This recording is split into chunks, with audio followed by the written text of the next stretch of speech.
Hello friends, welcome to रोज study. Friends, इस video में हम लोग सामान्य अध्ययन के यह 7वां भाग को क्लियर करेंगे। और फ्रेंड्स, इस वीडियो में कुल हम लोग 40 प्रश्नों को क्लियर करेंगे और सभी प्रश्न वन लाइनर प्रश्न हैं। तो फ्रेंड्स, चलिए शुरुआत करते हैं और 40 महत्वपूर्ण प्रश्नों को देखते हैं जो कि आपको आगामी प्रतियोगिता परीक्षा में काफ़ी हेल्पफुल साबित होगी।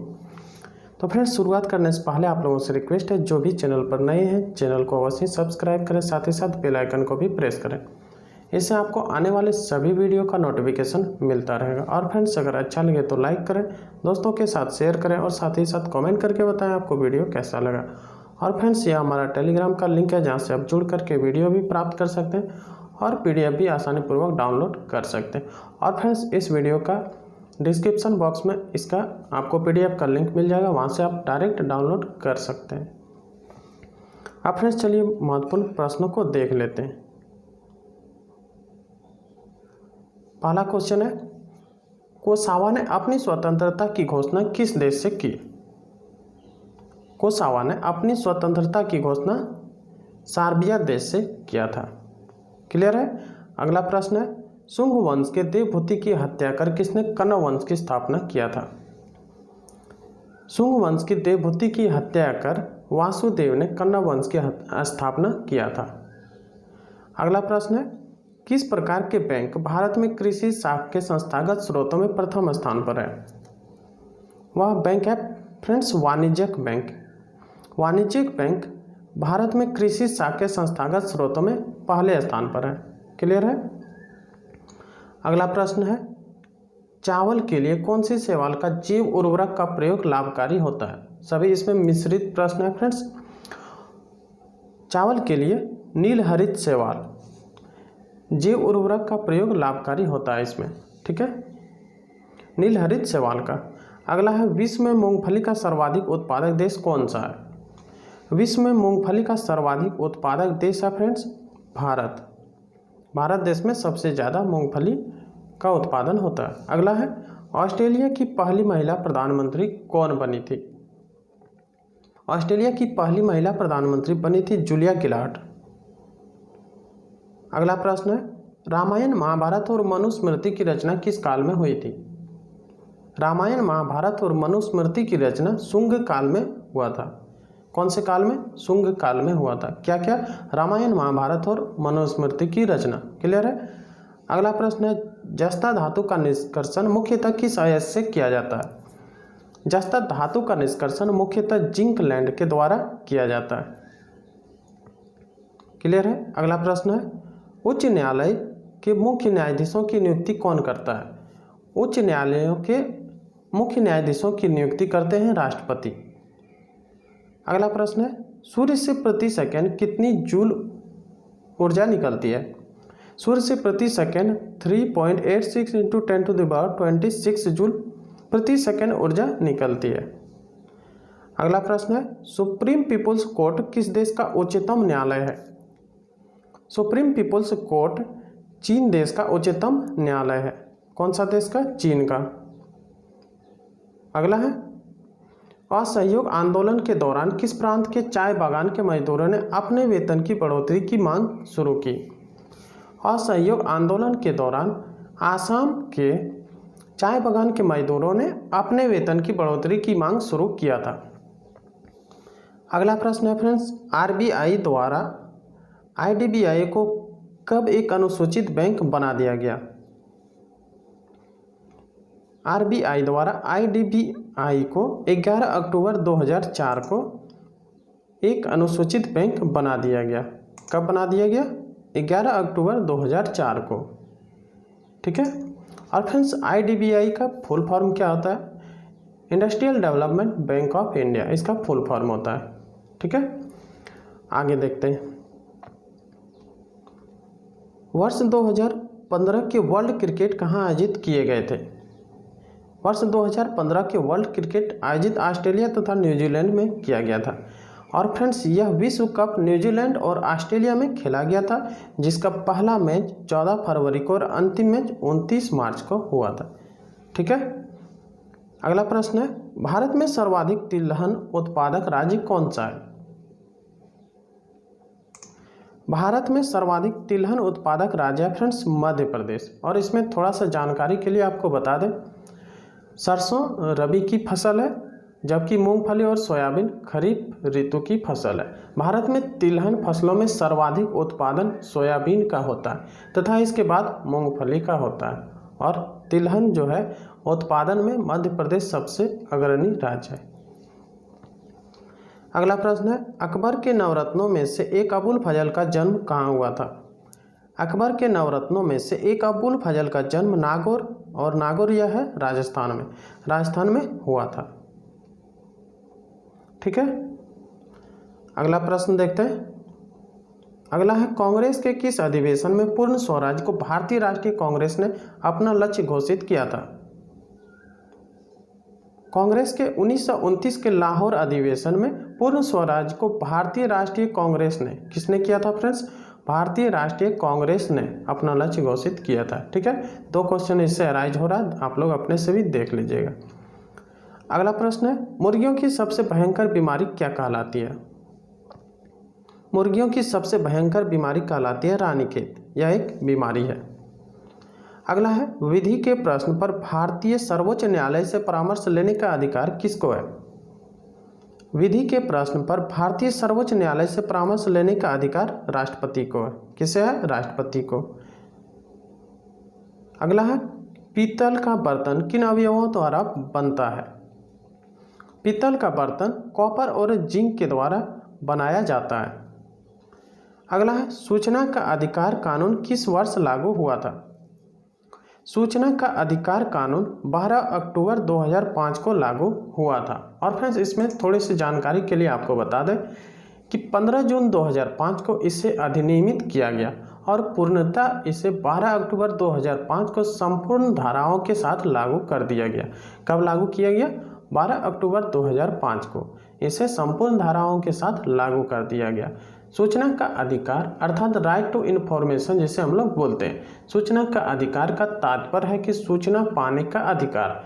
जो सूचना अधिकार कानून लागू करने वाला राष्ट्र अपने नागरिकों को प्रदान करता है।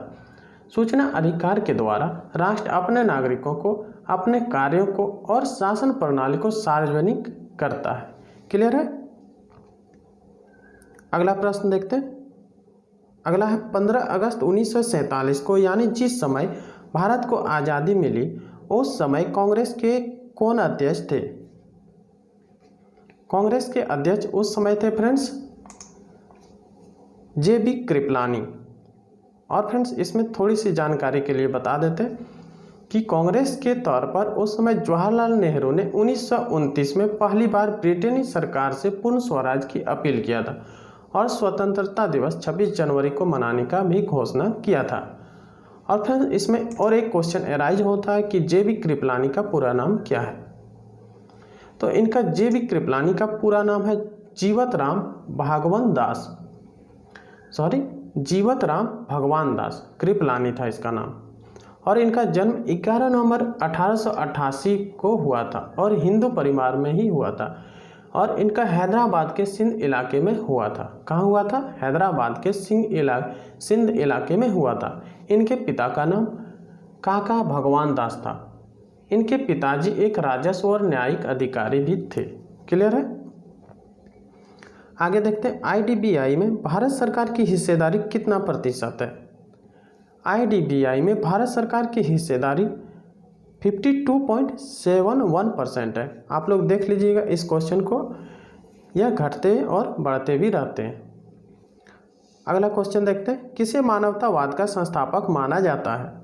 मानववाद का संस्थापक पेट्रोक को माना जाता है। और फ्रेंड्स मानववाद का संस्थापक इटली के पेट्रोक को माना जाता है। क्लियर है? और यह इटली के थे। मानववाद या मनुष्यवाद, ह्यूमनिज्म जिसे भी हम लोग कहते हैं, दर्शन शास्त्र में उस विचारधारा को कहते हैं जो मनुष्यों के मूल्यों और उनसे संबंधित मसलों पर ध्यान देती है। क्लियर है? आगे देखते हैं, कोच्चि का जुड़वा नगर कौन सा है? कोच्चि का जुड़वा नगर है एर्नाकुलम। कौन सा है? एर्नाकुलम है। अगला देखते हैं, पाकिस्तान के पूर्व प्रधानमंत्री बेनजीर भुट्टो की हत्या कहाँ हुई थी? पाकिस्तान के पूर्व प्रधानमंत्री बेनजीर भुट्टो की हत्या हुई थी फ्रेंड्स रावलपिंडी में। और फ्रेंड्स रावलपिंडी यह कहाँ है?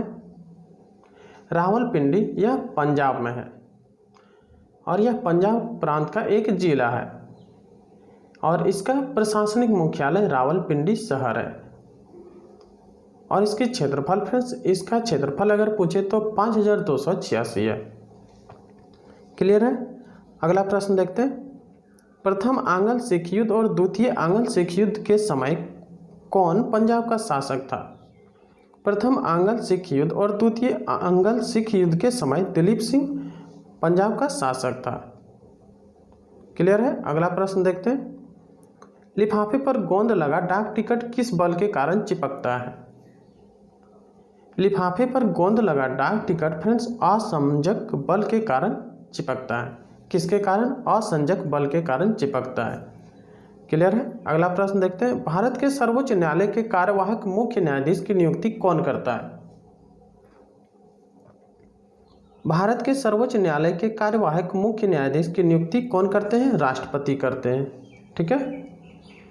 अगला है, पश्मीना ऊन किस जंतु से प्राप्त किया जाता है? पश्मीना ऊन बकरी यानी कश्मीरी बकरी से प्राप्त किया जाता है। कौन सा ऊन? पश्मीना ऊन। अगला देखते हैं। भारत सरकार ने देश की किस नदी को राष्ट्रीय नदी घोषित किया है? भारत सरकार ने गंगा नदी को राष्ट्रीय नदी घोषित किया। और फ्रेंड्स इसमें और एक क्वेश्चन एराइज उठता है कि कब इसे किया गया था? तो नवंबर 2008 में इसे किया गया था। गंगा नदी को राष्ट्रीय नदी घोषित किया गया था नवंबर 2008 में। अगला प्रश्न है, रंजीत सिंह का उत्तराधिकारी कौन था? रंजीत सिंह का उत्तराधिकारी खड़क सिंह थे। अगला प्रश्न देखते हैं। अगला है, वर्ष 1976 ईस्वी तक आईडीबीआई किस बैंक का अनुषंगी बैंक था? वर्ष 1976 ईस्वी तक IDBI industrial development bank of India या रिजर्व बैंक ऑफ इंडिया का अनुषंगी बैंक था। अगला है, अंतर्राष्ट्रीय इको पर्यटन संस्था का मुख्यालय कहाँ स्थित है? अंतर्राष्ट्रीय इको पर्यटन संस्था का मुख्यालय फ्लोरिडा में स्थित है। अगला है, भारत में कृषि जोत का अधिकतम आकार किस राज्य में है? भारत में कृषि जोत का अधिकतम आकार यह राजस्थान राज्य में है। अधिकतम राजस्थान में ही है। ठीक है। अगला है, भारत में चलित न्यायालय का विचार किसकी देन है? भारत में चलित न्यायालय का विचार देन है friends doctor APJ Abdul Kalam की। डॉक्टर एपीजे अब्दुल कलाम की यह देन है। इसमें से एक प्रश्न और एराइज होता है फ्रेंड्स कि जो लोग जानते हैं उनके लिए ठीक है और जो नहीं जानते उनके लिए एक बार रिपीट कर देते हैं कि डॉक्टर एपीजे अब्दुल कलाम का पूरा नाम है अबुल बकीर जैनुलाब्दीन अब्दुल कलाम। ठीक है, इनका पूरा नाम यही है। अगला प्रश्न है, इलाहाबाद की संधि किस वर्ष हुई थी? इलाहाबाद की संधि फ्रेंड्स 12 अगस्त 1756 ईस्वी को हुआ था।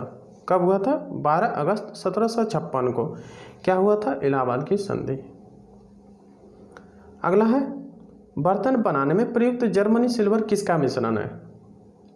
बर्तन बनाने के लिए प्रयुक्त जर्मनी सिल्वर या कॉपर, जिंक और निकेल का मिश्रण है। ठीक है, किसका? कॉपर, जिंक और निकेल का। किसके लिए? बर्तन बनाने में प्रयुक्त जर्मनी सिल्वर का यह मिश्रण है।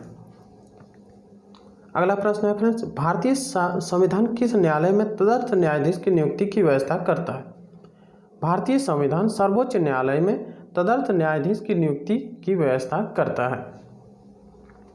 और आखिरी प्रश्न है फ्रेंड्स, सूर्य के द्रव्यमान का कितना प्रतिशत भाग हाइड्रोजन का होता है? सूर्य के द्रव्यमान का 70% भाग हाइड्रोजन का होता है। तो फ्रेंड्स यह थे 40 महत्वपूर्ण प्रश्न। उम्मीद करते हैं वीडियो आपको अच्छा लगा होगा।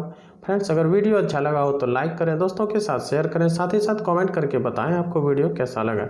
और फ्रेंड्स चैनल पर पहली बार आएँ तो चैनल को अवश्य सब्सक्राइब करें, साथ ही साथ सपोर्ट भी प्रदान करें। मिलते हैं फिर नेक्स्ट वीडियो में, तब तक के लिए जय हिंद।